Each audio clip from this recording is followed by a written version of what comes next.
사실은 오늘 전하는 말씀이 전혀 원래 준비하지 않았던 말씀은 아닙니다.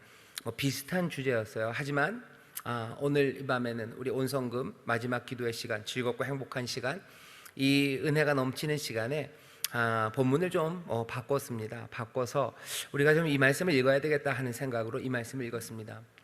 여기 길이라는 얘기가 안 보이는 것 같지만 그렇지 않습니다. 21절 보시면, 이를 위하여 너희가 부르심을 입었으니 그리스도도 너희를 위하여 고난을 받으사 너희에게 본을 끼쳐 그 자취를 따라오게 하려 하셨느니라. 이렇게 되세요. 그 자취를 따라오게 하셨어요. 그 자취를 따라갑니다. 자취라는 게 뭔지 아시죠? 흔적이에요. 이 흔적은 무슨 뜻이냐면은 걸어서 만든 길이라는 뜻이에요. 주님께서 우리에게 본을 끼치셔서요, 걸어서 만든 길, 그 길을 따라오게 하셨어요. 예수님이 우리에게 길을 내시는데 그냥 내신 게 아니라요, 걸어서 그 길을 내십니다. 다른 식으로 번역하면 이런 거예요. 그 자취를, 그 발자국을 따라오게 하셨어요. 하나님의 아들이신 예수 그리스도가 이 땅에 오셔서 길을 내셔서 우리로 하여금 걸어가게 하시는데, 오늘 보면 마지막 25절에 보면 길 잃은 양처럼 방황하는 우리를 영혼의 목자와 감독에게로 돌아오게 하는 그 길을 내셔요. 근데 그 길을 무슨 포크레인 기사를 보내신 것도 아니고 하늘에서 틱 하신 것도 아니고 자기가 걸으셔서 발자국을 내셔서 그 길을 내십니다. 길을 내시는 주님이 길을 어떻게 내시나 잘 보셔요. 그리고 저는 이 말씀을 준비하면서 그래요. 예수님께서 걸어서 길을 내시는데요, 발자국을 남기셔야 돼요. 발자국을 남기려면 구름처럼 걸으면 안 됩니다. 모든 무게를 발에다 꽉꽉 눌러야 돼요. 앞에 발가락에, 뒤에 뒤꿈치에 꾹꾹 누르면서 걷습니다. 한 발자국도 여기에 흔적이 남지 않으면 안 돼요. 흔적을 남기고 또 남겨야 됩니다. 그래야 내 사랑하는 양들이, 길을 잃어버린 이들이, 내가 그들의 영혼의 감독이요 목자가 되는데, 이들이 길을 잃지 않으려면 그 발걸음은 분명해야 돼요. 꼭꼭 눌러서 밟아야 되는 그 길입니다. 예수님께서 이 땅에 살아가시면서 어느 한순간도 그냥 헛되게 살지 않으셨어요. 내 이 발자국이 내가 사랑하는 이들이 나를 따라올 발자국이요, 내 자취를 따라요. 나는 이 본을 남겨야 됩니다. 그러니 하나님에게서 받은 사명 따라 살아가셨을 뿐만 아니라 우리를 사랑하셔서 그 모든 삶을 충실하게 하나하나 뽀독뽀독 밟아 가셨어요. 눈 위에 무협지나, 아니면 여러분들 무협지 좋아하시나요? 무협지 보면 설상답보라고 그러나 그런 거 있어요. 눈 위를 걸어도 발자국이 안 나요. 그렇게 걷는 사람들이 있답니다. 예수님도 그렇게 걸으실 수 있어요. 눈 위를 걸어도 발자국이 안 나게 살랑 걸어가실 수 있죠. 하지만 예수님이 이 세상을 그렇게 살랑 살아가지 않으셨어요. 꼬박꼬박 밟으시면서 충실하게 살아가셨는데, 어떻게 충실하게 살아가셨는지, 그래서 우리로 어떻게 살아가기를 보이시는지 그 길을 내시는 주님이 오늘 여기 베드로에게 포착이 됩니다. 베드로는 이제 알아요. 내 사랑하는 주님이 우리를 길 잃어버린 양처럼 두지 않으시고 영혼의 감독이 되시고 목자가 되시니까 그리로 올 수 있도록 여기에 발자국을 남기셨는데, 그 발자국을 우린 따라 살아갈 겁니다. 그 발자국이 뭐냐 하는 거죠. 이 이야기를 하기 위해서 베드로가요, 사환 이야기를 합니다. 사환들아, 범사의 두려워함으로 주인들에게 순복하되 선하고 관용하는 사람들에게만 아니라 또한 까다로운 자들에게도 그리하라. 애매히 고난을 받아도 하나님을 생각함으로 슬픔을 참으면 이는 아름다우나 죄가 있어 매를 맞고 참으면 무슨 칭찬이 있으리요. 베드로가 전하는 이 말씀을 듣는 교회에 아마 사환들이 많았을 겁니다. 그 사람들이 고난당하죠. 주인에게서 얻어맞습니다. 주인에게서 얻어맞아요. 그런데 주인에게는 어떻게 해야 해요? 두려워함으로. 우리가 배운 게 있습니다. 순종하고 따르라고 배웠어요. 선하고 관용하는 자에게만 아니라 까다로운 자에게도 그리하라고. 애매히 고난을 받아도 하나님을 생각하고 참으면 이는 아름다운 거예요. 하지만 너희가 정말로 잘못해서 매를 맞으면 무슨 칭찬이 있겠냐 하는 거죠. 그러니 내가 잘못해서 얻어맞고 네가 잘못해서 고난당할 때는 거기에 대해서는 별로 할 말이 없어요. 하지만 베드로가 전합니다. 네가 애매하게 잘못한 것도 없는데 고난받을 때, 그때 하나님을 생각하며 참으면 그건 아름답다라고 얘기해요. 이게 무슨 얘기인지 고개가 끄덕여집니다. 하지만 베드로는 여기서 멈추지 않습니다. 세상을 살아가는 처세에 관해서 얘기하는 게 아니에요. 세상의 윤리에 관해서 얘기하는 게 아닙니다. 그 다음 이야기가 놀랍습니다. 오직 선을 행함으로 고난을 받고 참으면 이는 하나님 앞에서 아름다우니라. 선을 행함으로 고난을 받는데요. 왜 선을 행하는데 고난을 받습니까? 아니, 그냥 들어보셔야 돼요. 선을 행함으로 고난을 받고 참으면 하나님 앞에서 아름답습니다. 이를 위하여 너희가 부르심을 입었으니, 그래요. 너희가, 믿음의 사람들을 향해서 말합니다. 너희의 부르심은 뭐냐? 선을 행함으로 고난을 받고 참는 것, 그래서 하나님 앞에 아름다운 것, 그것이 우리를 부르신 부르심이랍니다. 여기 21절에 있는 이를 위하여가 애매해요. 이를 위하여, 우리가 부르심 받은 건 뭘 위하여입니까? 앞에 분명히 있죠. 우리는 어디까지 읽고 싶으냐면요, 그냥 선을 행함으로까지 읽고 싶어요. 우리는 선을 행하기 위하여 부름받았다라고만 이해하고 싶어요. 그런데 가만히 보면 우리를 부르심은 선을 행하라고 부르신 건 아닙니다. 선을 행함으로 고난을 받고 참도록 부르셨어요. 선하게 살아라, 진리를 따라 살아라, 의를 행하라 라고 부르신 게 아니라고 지금 베드로는 얘기하는 거예요. 부정하고 싶으시죠? 저도 부정하고 싶었어요. 그래서 그게 아니라 그냥 선을 행하라고 부르신 것 아닙니까? 그것이 그냥 칭찬받을 만하고 아름다운 것 아닙니까? 아니, 그렇지 않습니다. 맥락이 그래요. 앞에 있는 이야기는 사환이 고난받는 이야기입니다. 그리고 21절 우리를 부르신 부르심에 대해서 그 뒤에 나오는 이야기도요, 뭐에 관한 이야기요? 예수님께서 고난받는 이야기지, 예수님께서 선을 행하시고 예수님께서 진리와 의를 따라 살아가셨다는 얘기는 없습니다. 지금 이 맥락은 고난의 맥락이요.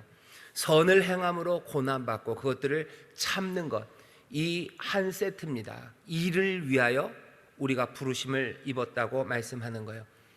이 이야기는 우리의 삶을요, 갑자기 다른 데로 이끌어 갑니다. 착하게 살아라 라고 얘기하시는 거 아니에요. 착하게 살아라, 너희들 착하게 살고 진리를 따라 살아라, 너희들 의롭게 살아라 라고 가르치시는 거 아니에요. 어쩌면 공자님도 그렇게 가르치셨고, 우리 누가 또 그렇게 가르치셨어요? 교장 선생님이 그렇게 가르치셨어요. 월요일마다 그렇게 길게 가르치셨죠. 착하게 살라고, 의롭게 살라고, 정직하게 살라고, 진리로 살라고. 그런데 예수님이 우리에게 알려주신 말씀은 그것과는 조금 다릅니다. 착하게 살아라, 의롭게 살아라는 아니에요. 너희들이 그렇게 살아라가 아니라 선을 행함으로 고난을 받고 그것들을 참으라고, 이것을 위하여요. 우리의 운명입니다. 이 말씀이 우리의 것이 되는 순간 우리는 어디로 가요? 우리가 전에 이번 여름 기도회 때 계속 이사야를 읽는데요, 우리를 그냥 훅 이사야로 데려가요. 이사야에 보면 고난받는 종이라는 이야기가 나옵니다. 하나님이 구원하셔요. 이스라엘을 하나님의 백성을 구원하셔요. 또 하나님의 백성들을 통해서 온 세상을 구원하시는데, 구원하시는 이 메시아가 올 건데요, 그 메시아 그리스도는 고난받는 종이라고 그려져요. 그는 고난받아요. 잘못한 것 없어요. 선을 행합니다. 의를 말합니다. 하지만 선을 행함으로 고난받아요. 그리고 그 고난받는 데서 그 고난을 참아내셔요. 이 고난을 확 뒤집지도 않으셔요. 이 고난을 피하지도 않으셔요. 선을 행함으로 모든 것들이 다 잘 되는 것도 아니에요. 선을 행함으로 고난받고 고난을 참는 것, 그것이 고난받는 종입니다. 이를 통해서 하나님은 구원을 이루시겠다고 얘기하셔요. 사람들이 기대하는 것과 전혀 다릅니다. 구원은 백마탄 왕자가 와야 되는 것 같죠. 저기 백마탄이가 초인이 와서 그 광야에서 우리를 구원할 것, 그것들을 꿈꾸지만 하나님의 얘기는 전혀 달라요. 고난받는 종, 선을 행하나 그 고난을 받고 그 고난을 참는 사람, 그 사람을 통해서 누구를요? 세상을 구원하신답니다. 의를 끝까지 말합니다. 그리고 의를 끝까지 행합니다. 고난받는 종은 그냥 단순한 희생자는 아니에요. 억울하게 의롭게 살다가 억울하게 죽어가는 사람, 그 사람이 고난받는 종은 아닙니다. 고난받는 종은 끝까지 의를 말해요. 끝까지 의를 행합니다. 끝까지 내 삶이 불의하지 않았음을 분명히 확인하는 사람이에요. 내가 연약했나 보다 그러면서 절망으로 쓰러져 가는 게 고난받는 종은 아닙니다. 이 고난받는 종은 끝까지 주가 나에게 주신 삶, 그 삶을 감당해내며 의를 말하고 불이 거기에 넘어지지 않는 사람, 그 사람이 고난받는 종입니다. 세상이 완전한 세상이면 선을 행하는 것으로 충분해요. 그죠? 세상이 완전한 세상이에요. 거긴 선을 행하는 것, 사실은 선을 행하고 말고가 그리 의미가 없습니다. 세상이 완전하니까. 하지만 세상에 악이 있고, 그리고 슬픔이 있고, 분노가 있고, 미움이 있고, 몽땅 다 엉클어진 세상이 구원을 얻기 위해서는 어떻게 해야 될까? 백마탄 누가 와서, 초인이 와서 그것들을 몽땅 다 엎어놔야 세상이 올바로 될 것 같지만, 하나님이 그린 그림은 다릅니다. 고난받는 종을 통해서 세상을 구원하신대요. 그렇게 얘기하면 오늘 베드로가 말하는 여기 너희를 부르신 부르심은 선을 행함으로 고난받고요, 그 고난을 참는 것, 그것을 위하여 너희를 부르셨다라는 말은 우리에게 다른 기대와 꿈을 갖게 합니다. 우리에게 복을 주시고, 또 우리를 통해서 세상을 복되게 하시고, 우리를 구원하시고 우리에게 구원하는 일을 맡겨주신 그 놀라우신 부르심, 그 충만하고 완전하신 부르심이 여기 고난받는 종, 선을 행하고 고난을 받으며 그것을 참는 그 부르심, 그 부르심으로 우리에게 다가옵니다. 예수님께서는 발자취를 남기셔요. 꼬박꼬박 발자국을 남기시면서 그 길을 따라오라고 하시는 거예요. 어떤 발자국을 남겼습니까? 22절부터 보면 우리가 그 얘기가 뭔지 압니다. 고난받는 종이 어떻게 살아가셨는지 알아요. 저는 죄를 범치 아니하시고 선을 행합니다. 선을 행하는 그 길에 고난받아요. 그렇지만 그 참는 그 길에 죄를 범치 아니하시고 그 입에 괴사도 없으시며 욕을 받으시되 대신 욕하지 아니하시고 고난을 받으시되 위협하지 아니하시고 오직 공의로 심판하시는 자에게 부탁하시며 친히 나무에 달려 그 몸으로 우리 죄를 담당하셨으니 이는 우리로 죄에 대하여 죽고 의에 대하여 살게 하려 하심이라. 우리를 살게 하시려고요, 주님이 하신 일이에요. 고난, 선을 행하셨지만 고난 받으십니다. 그 가운데 어떻게 해요? 죄를 범치 아니하셔요. 그 입에 괴사가 없습니다. 나쁜 말, 나쁜 계획, 그런 건 그 입에 담아있지 않아요. 욕을 받으시지만 대신 욕하지 않으십니다. 고난을 받으시지만 위협하지 않으셔요. 복수하지 않으셔요. 갚지 않으셔요. 선을 행하고 고난을 받을 때 하지 말아야 될 일들이에요. 고난 받을 때 죄 지으면 안 됩니다. 고난 받을 때 입에 괴사 한 마리 있으면 안 됩니다. 욕을 받지만 욕으로 갚지 않습니다. 모욕받고 수치받았으니 그들에게도 모욕과 수치를 안겨주려 하지 않습니다.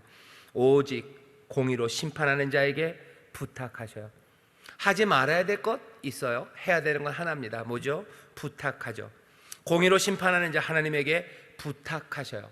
부탁한다는 건 아마 두 가지 의미일 겁니다. 하나는 정말로 간구하는 거죠. 이런 부탁이 있어요. 그리고 동시에 부탁한다는 건 내가 믿음으로 거기에 의지하는 겁니다. 다른 데 의지하지 않아요. 내 삶의 모든 무게를 거기에 기댑니다. 공의로 심판하시는 이 하나님께, 아버지께 맡기는 거예요. 예수님이 십자가를 지시면서 뭐라고 얘기하십니까? 내 영혼을 아버지의 손에 부탁하나이다요. 내 모든 영혼을, 내 삶을 아버지 손에 부탁해요. 선행을 행함으로 고난받으나 참아가면서 욕을 욕으로 갚지 않고 죄를 범치 않고 괴사를 행하지 않고 고난을 받으시되 위협하지 않으시면서 내 모든 삶들을 다 심판하는 자 하나님에게 부탁하며 걸어가셨어요. 한 걸음 한 걸음 그 발자국을 남긴 것은 그 발자국입니다. 선을 행하시며 고난 받으셔요. 그 가운데 죄 짓지 않으시고 괴사한 말 하지 않으시고 욕을 욕으로 갚지 않으시고 그리고 위협하지 않으시며 오히려 모든 것을 하나님께 의지하고 기도하며 그 길을 걸어가셔요. 우리를 따라오는 사람들에게 그 자취를 남기셨어요. 우리에게 본을 끼쳐서 그 자취를 따라오게 하십니다. 그 길 따라오게 하셔요. 우리가 살아가는 삶의 선행을 행하며 고난당합니다. 그 고난을 참아갑니다. 참아가면서 하지 않아야 될 것들 알려주셔요. 그리고 해야 될 것 알려주십니다. 악을 행하지 마셔요. 욕하지 마셔요. 복수하지 마셔요. 위협하지 않습니다. 그 대신 하나님 앞에 모든 것들을 의탁하고 간구하고 주님께 기대며 걸어갑니다. 왜? 우리 주님이 그렇게 발자국을 남겨주셔서요. 꼭 이 발자국 따라와야 된다고 하면서 하나하나를 그렇게 세상에 누구보다 더 진하게 선행을 행하시고요, 세상에 누구보다도 더 진하게 고난받으시고요, 세상에서 누구보다도 더 많이 용서하시며 세상에서 누구보다도 더 간절하게 아버지를 의지하며 한 발자국 한 발자국을 그렇게 걸어가신 거예요. 왜? 우리도 그 자취를 따라오라고, 그 걸어가신 길을 따라오라고 그 길을 남기신 겁니다. 그 발걸음마다 기억하고 봐야 되는 건 뭐예요? 모든 선행을 행하는 거예요. 선행을 행하면서 당하는 모든 고난과 그 고통 가운데 어떻게 해요? 나쁜 짓 하지 않고 나쁜 말 하지 않고 복수하지 않고 위협하지 않고 오히려 주님께 의지하고 하나님만 의지하며 그 길을 갑니다. 그렇게 걸어가는 사람들이 어느샌가 이사야서 53장에 있었던 그 복이 우리의 것이 돼요. 여기 보면 베드로가 갑자기 이 얘기를 합니다. 죄에 대하여 죽고 의에 대하여 살게 하려 하심이라. 저가 채찍에 맞음으로 너희가 나음을 입었나니. 이사야서 53장이죠. 그리고 그 다음에 말이 뭡니까? 우리는 다 양 같아서 우리 갈 길로 갔지만 주께서는 우리의 모든 죄악을 그에게 담당시키셨도다요. 그 다음 얘기 그대로입니다. 채찍에 맞음으로 너희가 나음을 입었어요. 그 다음 얘기는 잃어버린 양들, 길 잃은 양들에 관한 이야기입니다. 아니나 다를까 25절에 그대로 나오죠. 너희가 전에는 양과 같이 길을 잃었더니. 이사야서 53장에는 그 다음에는 우리의 죄를 그에게 담당시키셨도다라고 했는데 여긴 조금 그것이 틀려져 있습니다. 뭐라고요? 이제 너희는 영혼의 목자와 감독 되신 이에게 돌아왔느니라 그래요. 죄의 용서함은 이미 받았어요. 하지만 이사야 53장에 있었던 바로 그분이 하셨던 그 모든 일들이 너희에게 이미 이루어졌으니 너희들은 뭐예요? 그 길을 따라서 영혼의 목자와 감독 되신 그분에게 돌아왔다고. 이제 그분의 길을 갈 거라고, 그분과 함께 걷는 것, 그것이 너희가 살아가는 길이라고 우리에게 말씀하십니다. 오늘 우리가 베드로전서 2장 18절부터 25절 말씀이 이제 무슨 말인지는 알았어요. 그리고 이 말씀이 지금 현재를 살고 있는 우리들에게 어떤 의미가 있는지 여러분들은 다 눈치를 채셨을 겁니다. 어쩌면 우리는 선을 행하는 것, 어떤 사람들은 선을 행하라는 것까지도 듣지를 못해요. 그냥 예수 믿으면 그냥 즐겁고 행복하고, 아니요, 선을 행하라는 게 들렸어요. 하지만 우리가 선을 행하고 고난받고 그래서 그 가운데서 참음으로써 주를 따라간다는 것, 주님께서 꼬박꼬박 밟아서 만들어 놓은 그 길을 우리가 그렇게 따라가지 않았어요. 그 길 말고 살짝 돌아가고 싶죠. 그냥 즐겁든지 아니면 까짓 거 한 번만 더, 한 걸음 더 나가는 거예요. 선을 행하는 데까지 나가요. 고난받는 건 피하고 싶어요. 고난받는 건 피하고 싶고 그것들을 참고 싶어 하지도 않아요. 고난받는 데서 그것을 참고 그 가운데서 하나님 앞에 아름다우심으로 한 걸음 한 걸음 살아가는 사람들, 그 사람들이 그리스도처럼 하나님의 영광을 누리고 이 땅을 구원할 사람들인데 예수의 사람들은 그 길을 따르지 않습니다. 그러니 그 한 걸음 한 걸음 따박따박 발자국을 내셨던 이가, 그 영혼의 감독과 그리고 목자 되신 이가 우리로 하여금 그 길을 걸어가도록 조금은 강제로 그 앞에 세우시는 시간이 지금의 시간이라고 믿습니다. 우리가 했던 일들이 부족한 게 많습니다. 하지만 그렇다고 해서 몽땅 다 잘못한 것은 아니에요. 교회가 지금 온갖 이야기들을 다 듣죠. 분명히 잘못한 것들이 있어요. 하지만 그만큼은 아닙니다. 그게 맞다고 생각해요. 과도하죠. 과도하게 몰아붙이고요. 그리고 과도하게 욕합니다. 별것도 아닌 것 같고 그냥 쏟아붓고 있고요. 그리고 온갖 모욕을 가져다 주죠. 물론 교회에서 확진자들이 나온 경우들이 있어요. 소모임 하지 말라고들 얘기하고 가까이 모이면 위험하다고 하는데도 불구하고 가까이 모이다가 그렇게 확진자가 나오고 또 감염이 되고 그래서 많은 사람들이 힘들게 한 사실이 있습니다. 하지만 아무리 생각해도 그 모든 것들 우리가 다 짊어질 만큼 지금 우리나라에서 교회를 향해서 말하는 게 정당하지는 않습니다. 오늘도 보면은 여의도 순복음교회 그래서 몇 명이 됐다고 그래요. 이게 언론이 얘기하는 것만은 아니에요. 아예 질병관리본부에서 발표를 할 때 그렇게 해요. 여의도 순복음교회 관련해가지고 아예 표가 나오죠. 어제 확진자 거기다가 오늘 몇 명이 더해져서 숫자가 나옵니다. 매일 나와요. 오늘도 나왔더라고요. 오늘도 열 몇 명이 더해졌어요. 여의도교회가 얘기하는 건 그 양반들 이게 여의도교회 발로 얘기를 해야 되냐는 거죠. 여의도교회 성도가 그 중에 있는 건 맞아요. 그리고 그 성도들의 가족이 또 걸리시고 직장 동료, 친구가 걸린 건 맞아요. 하지만 여기 여의도교회 성도님들이 교회 안에서 걸리고 이분들이 교회에다가 옮긴 것도 아니에요. 다 어디 바깥에서 직장이나 아니면 어디 다니시다 걸리셨어요. 걸리셨는데 그분들이 여의도교회 성도들인 거죠.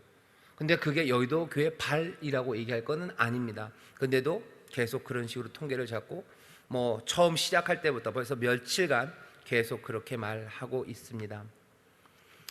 교회를 향해서 교회가 잘못했다고 해도 또 성도님들이 실수로 아니면 조금 더 느슨하게 해서 그렇게 해서 감염이 많아졌다고 해서 지금처럼 말할 만큼 그렇게 모든 교회가 다 제정신이 아닌 사람처럼 그렇게 싸잡아서 욕먹을 일은 절대 아닙니다.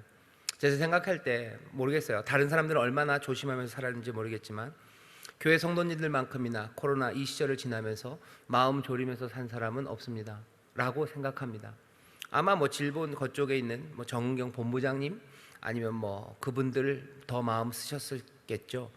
하지만 일반적으로 봤을 때 성도님들이 얼마나 애쓰는지 몰라요. 누가 그렇게 매주마다 거길 책상을 닦아가면서 뭘 닦아가면서 그렇게 하는 사람이 어디 있어요? 매일 아침마다 혹시 감염자는 없을까 노심초사했던 사람들이 어디 있습니까? 모일 때마다 마스크 쓰고 끝까지 노래하고 끝까지 찬송하고 끝까지 기도하는 사람들, 그런 사람들이 어디 있었어요? 대한민국에 어디 있었어요? 누가 그렇게 힘든데도 마스크 쓰고 계속 그렇게 하는 사람들이 어디 있었습니까? 아무도 그것들에 대해서는 얘기하지 않아요. 그리고 몽땅 다 교회 그리고 성도들 제정신이 아닌 사람인 양, 아무것도 모르는 사람인 양 그렇게 매도하고 그렇게 욕하고 그리고 분노를 쏟아냅니다. 길을 내시는 주님의 자취를 따라서 가는 사람들이에요. 저는 그렇게 생각합니다. 주님께서 그렇게 발자국을 내신 길을 어쩌면 우리가 그 길에 제대로 서기 위해서 하나님께서 그리고 주님께서 우리를 그 길 앞에 세워 놓으신다고 믿어요. 우리를 이제 그 발자국 앞에 세워 놓으시는 겁니다. 그리고 그 발자국을 보게 하셔요. 우리가 잘못함으로 잘못해서 우리가 고난을 당하면 거기에 자랑할 만한 거 아름다운 건 아무것도 없어요. 하지만 우리가 당하는 이 백의 고난과 이 비난과 아픔 가운데 적어도 반 이상은 애매하게 당하는 고난이라고 생각합니다. 이제 우리를 그 자리에 세워놓으셨어요. 우리가 잘못해서 고난 당하는 것, 그것들은 돌이켜야 되고요, 회복시켜야 됩니다. 하지만 우리가 애매하게 고난 당하는 그 길이라면 우리는 분명히 주님의 발자국을 발견한 겁니다.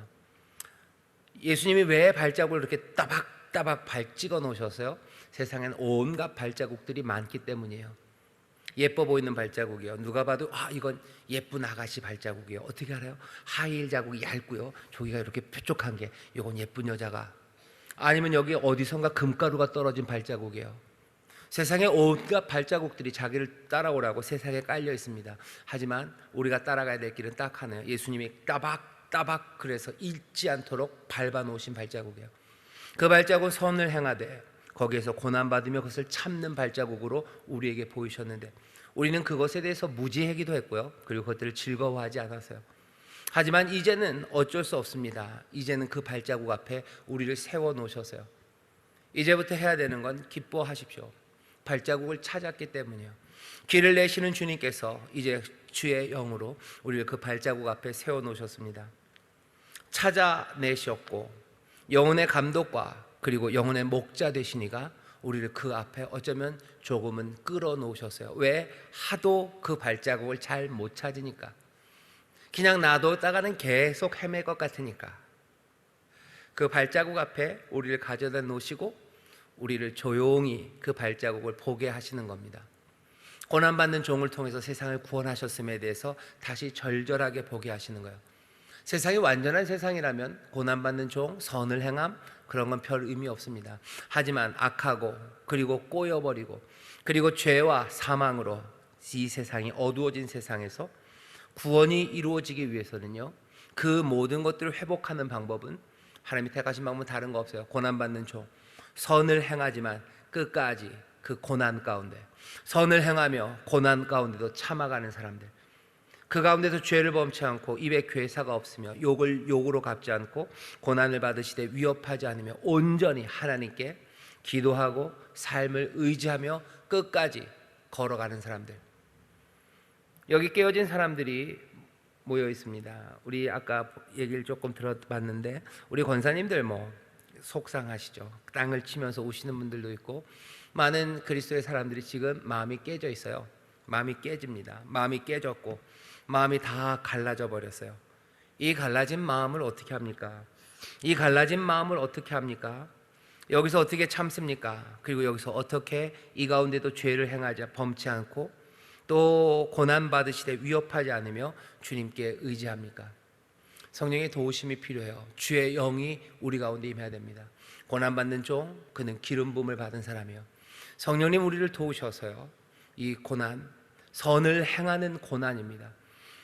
다시 말씀드리고 우리가 몽땅 다 선하다는 건 아니에요. 하지만 애매한 그것 안에서 고난 받을 때 성령의 도우심으로 죄 짓지 않고 욕하지 않고 오히려 모든 것들을 판단하신 그에게 그 하나님께 기도하고 의지하며 주님을 따라 한 걸음 한 걸음 걷습니다. 영혼의 감독 그리고 우리의 목자 되시니 우리의 삶의 정말로 평안과 그리고 완성, 그것은 거기서 이루어질 겁니다. 주님께 의탁할 때요, 주님께 부탁할 때 여러분들의 삶과 영혼만 부탁하지 마시고요, 여러분들의 사랑하는 성도들, 여러분들의 형제 자매들, 그리고 여러분들의 자녀들의 영혼을 주님께 의탁해 주셔요. 자녀들 위해서 기도해 주십시오. 그리고 특별히 젊은 세대들을 위해서 기도해 주세요. 선을 행하는 것이 무엇인지, 선을 행하며 고난받는 게 무엇인지, 고난받으며 참아가는 것이 무엇인지, 우리가 말하는 모든 이 진리의 길이 이제 세상에서 점점 심해져 버리는 거예요. 다시 말하면 이런 겁니다. 젊은 친구들 그리고 학생들, 이제 예수 믿는 거 정말 어려워진 거죠. 예수 믿는 거 어려워졌고, 그리고 교회 다닌다고 말하기 어려워졌고, 그것들이 얼마나 힘들게 삶의 고난과 어려움이 되는지 모릅니다. 지금 당장 이 기사를 보니까 그래요. 여의도교회에서 발표한 걸 보니까 성도들이 병원에서 수술 봐야 되는데 여의도교회 성도라니까 기다리라는 거죠. 2주 기다려봐야 된다고, 뭐가 감염이 된지 안 된지 알아봐야 된다고. 병원에서만 그래요? 아니요. 지금도 교회 다닌다 그러면 직장에서 놀림 당한답니다. 너 어제 교회 갔다 왔냐? 그러는 거죠.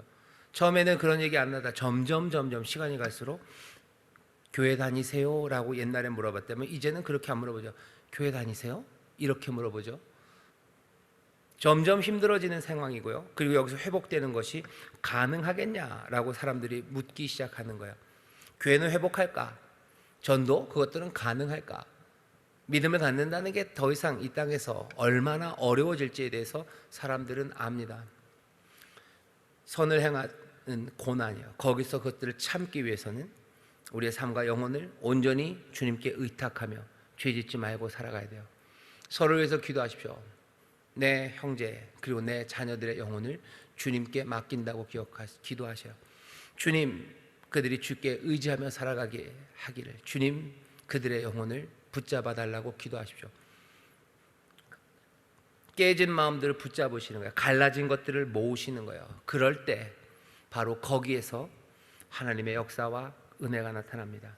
주께서 자기의 몸을 깨뜨리심으로, 죽으심으로 우리로 하여금 죄에 대하여는 죽고 의에 대하여 살게 하신 것처럼 여기 깨어진 사람들, 그들이 주께 의탁하며 주가 그들을 붙잡으시기 시작할 때 죄에 대하여 죽고 의에 대하여 살아나는 새로운 생명의 역사가 일어납니다. 그림은 그런 거죠. 우리의 자녀들이 지금 아픈 시절을 지날 겁니다. 위에서 기도해 주셔요. 주께서 주의 영으로 그들의 영혼을 붙잡기 시작할 때 깨어진 마음들이에요. 교회를 향한 실망들, 왜 우리 엄마 아빠들은 신앙을 그렇게 해서 이게 뭔가 싶어서 울고 있는 그 마음들을 주께서 그 영혼을 붙잡아 주실 때, 그들이 거기서 일어나기 시작할 때, 선을 행하며 고난을 받으나 그것들을 참아내기 시작할 때 그 삶은, 그리고 그 인생은 그리스도를 많이 닮을 겁니다. 많은 사람들을 죄에 대하여는 죽고 의에 대하여 살아가게 하는 그런 사람들로, 그리스도의 일을 감당하는 그런 아이들로 커갈 겁니다. 우리의 자녀들만은 아니에요. 여기 있는 구역장들, 우리 또 권사님들 서로를 위해서 기도해 주셔요. 우리 구역장들을 위해서 기도해 주셔요. 구역장들의 마음이 얼마나 깨졌겠습니까? 뭐가 그렇게 구역장이 잘못한 게 있습니까? 우리 교회 구역장들이. 그런데 세상에서 너 교회 다닌다며를 넘어서 너 구역장이라며 라고까지 얘기하는 거예요. 거기에 선을 행하며 고난을 받아요.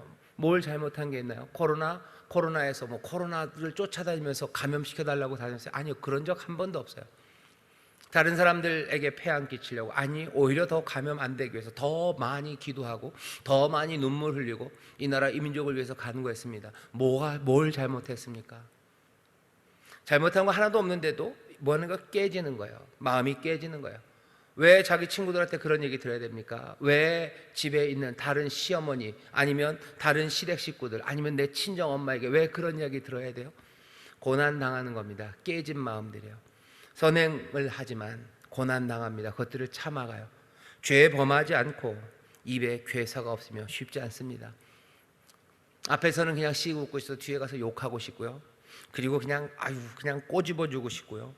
그리고 욕을 받았으니 욕을 해주고 싶고, 그리고 고난을 받았으니 우리도 위협하고 싶고. 하지만 그 모든 것들은 다 하지 않는 대신에 온전히 모든 것들 하나님 앞에, 주님 앞에 의탁하고 부탁하고 기도하고 의지하며 살아가는 구역장들, 그런 구역장들 되기를 위해서 기도해 주셔요.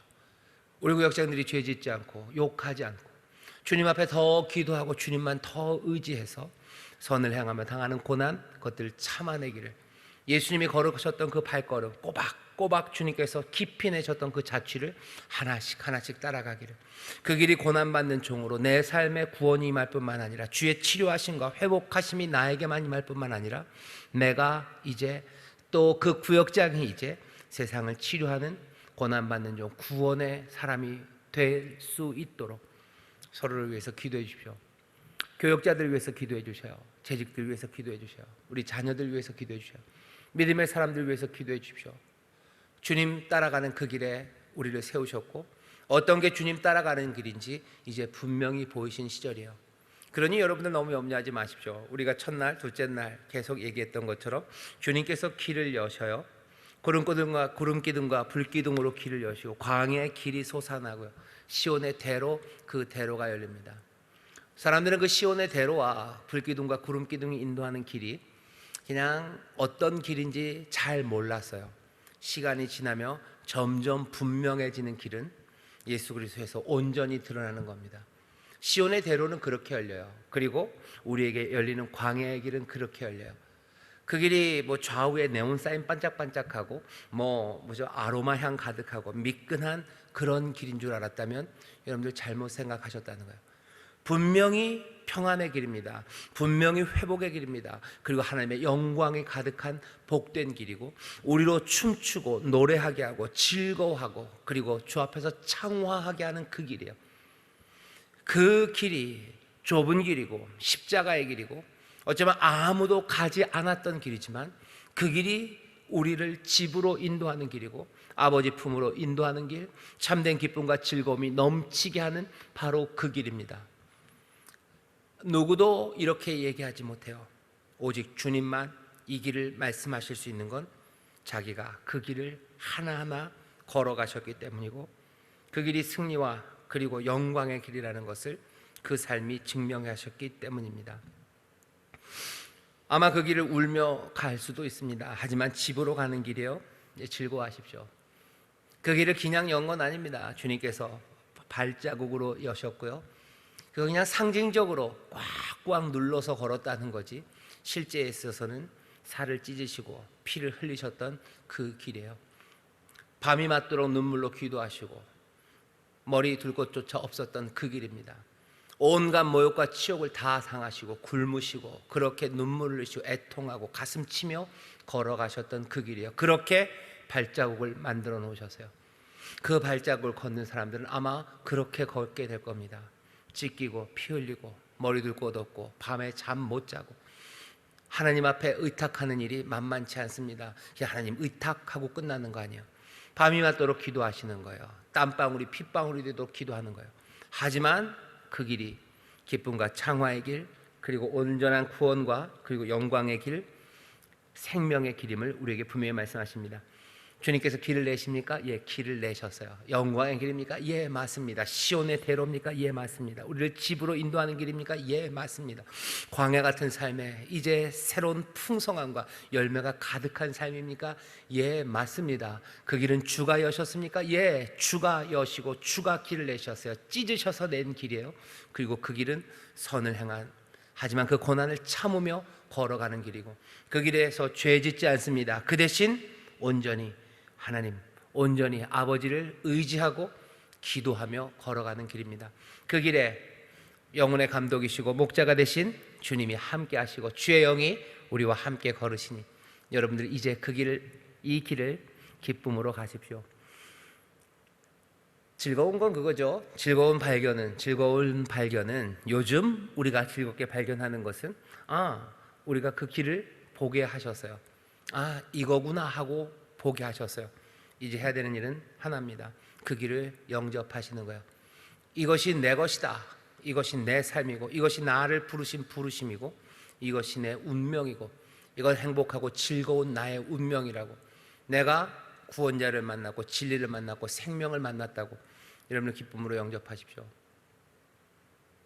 아멘 소리가 온 인천을 울리고 있습니다.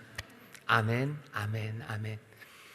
이렇게 진리를 붙잡고 주님 따라갈 때 두려움 없고요, 이때 하나님의 능력이 우리 가운데 역사하고 구름이 그리고 불기둥이 우리와 함께 하시고 길이 올라오고 산이 흔들리고 하나님의 은혜가 쏟아 부어지고 감당할 수 없는 능력과 은혜로 우리의 삶을 새롭게 하시는 그 놀라운 역사가 우리 가운데 펼쳐지게 되는 줄 믿습니다. 즐거워하십시오. 그리고 기뻐하십시오. 진리 앞에 우리가 섰고요, 우리는 드디어 길을 발견하게 하시는 주 앞에 있습니다. 앞으로의 시절은 분명합니다. 우리로 하여금 선행을 행하며 참으며, 그래서 그 고난 가운데 하나님의 영광의 일, 구원의 일을 만들어내는 그 길을 우리에게 여셨음이 분명합니다. 서로 격려하며 서로의 영혼을 함께 지켜가며 그 남기신 발자국 놓치지 말고 꼭 붙잡고 따라가는 저와 여러분 되시기를 주의 이름으로 축원합니다. 기도하겠습니다. 하나님 아버지 감사합니다. 주님께서 길을 내셨습니다. 그냥 아니라 찢으시며 내셨고 한 발자국 한 발자국 생명의 길을 영혼의 감독이요 목자가 되신 우리 주님께서 우리를 위하여 내셨으니 주여 그 발자국 놓치지 않고 따라가는 자들 되게 하여 주옵소서. 선을 행하며 고난받으나 끝까지 참는 이들, 아버지 죄 짓지 않고 끝까지 참는 이들, 하나님께 모든 것들을 의탁하고 기도하고 하나님만 의지하는 믿음으로 하나님 그 길을 끝까지 걸어가는 하나님의 귀한 자녀들, 예수님의 사람들이 되게 하여 주시옵소서. 길을 내시는 주님의 자취를 따라 걷기를 원합니다. 길을 내시는 주님의 발자국 따라 걷기 원합니다. 성령님 우리를 도와주시옵소서. 우리의 눈을 여셔서 진리와 진리 아닌 것들을 분별하게 하시고 예수님의 발자국과 아버지 세상의 발자국을 구별하는 자들 되게 하여 주옵소서. 성령의 도우심이 필요합니다. 아버지 하나님 긴장해야 합니다. 집중해야 합니다. 헷갈리면 안 됩니다. 아버지 하나님 오는 사자처럼 우리를 아버지 삼키려는 자는 온갖 발자국들로 주의 발자국을 헷갈리게 하나 아닙니다. 선을 행하며 고난받으나 아버지 끝까지 참는 이들, 죄 짓지 않고 주님만 의지하며 그 길을 선하게 걸어가는 이들, 주여 우리에게 이 믿음 아버지 하나님 이 진리를 주셨으니 성령님 우리와 함께 하시사 이 길을 끝까지 걷게 하여 주시옵소서. 이 어려움의 시절에 아버지 하나님 선행을 놓치지 말게 하시고 이 어려움의 시절에 죄 짓지 말게 하시고 아버지 하나님 이 어려움의 시절에 온전히 주님만 의탁하며 나아가게 하여 주시옵소서. 주께서 우리를 인도하실 줄 믿습니다. 성령님 우리에게 능력으로 함께 하실 줄 믿습니다. 아버지 하나님 놀라운 치료가 임하며 약속하신 아버지의 평강과 우리로 아버지의 식탁과 집에 이르게 하시는 그 놀라우신 은혜가 우리 가운데 이루어질 줄 믿사오니 주님 영광 받아 주시옵소서. 주님 영광 받아 주시옵소서. 성령님 우리와 함께 하실 줄 믿습니다. 예수님 이름으로 기도하옵나이다. 아멘.